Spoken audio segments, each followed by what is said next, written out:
Welcome back. Well, there's several memorials in Washington, D.C. that are dedicated to our fantastic veterans of every war. But for many veterans in the Midwest, making it to our nation's capital can be a bit challenging. That's where the Veterans Honor Flight of North Dakota and Minnesota comes in.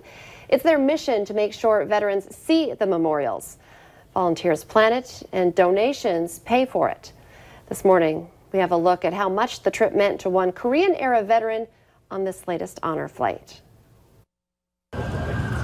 Alan Kennedy waited a long time to see the memorial dedicated to his service in Korea. But it just felt right that the time is now. The 90-year-old veteran brought his son with him. Lloyd told us it was an honor to share the experience with his dad. I'm trying to keep a straight face too. But it's hard to describe just a special time that we can share something like this. Alan admits he didn't fully know what to expect at the Korean Memorial, but he says seeing this brought back a lot of memories. And I had wore the same uniform. And see the M1 rifle out there in the arms of one guy, it brought back memories. It's hard to say. About 75 veterans on this latest honor flight served during the Korean conflict. The Kennedys say their mission will now be to encourage others to also make the trip.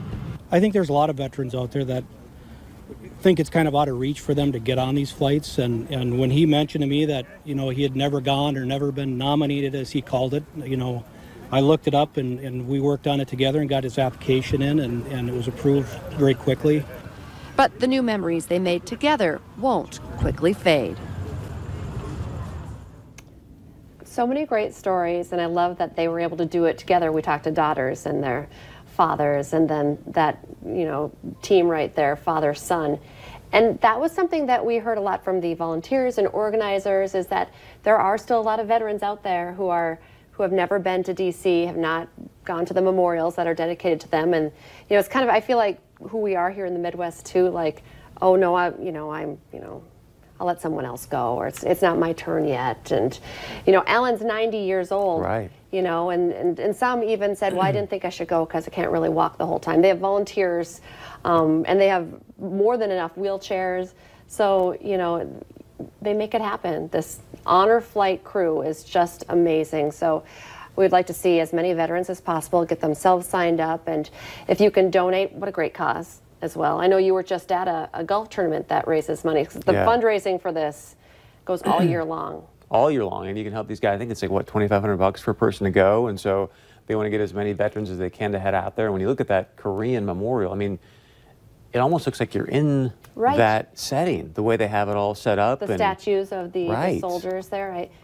I thought it was one of my favorites, and I had no idea that I was going to like it. Every memorial was very different, but the Korean memorial with the soldiers, the statues, and the wall, and a water feature, and it was very, very moving. And really, it's time now. There were about 75 Korean-era veterans on this latest flight. One? Yeah, there were 6 World War II, which is still quite a few. It was super fun to talk to those guys, and just everybody needs to take their turn. It's amazing to think that he's 90, served in the Korean War, and there still hasn't been a peace treaty for that situation.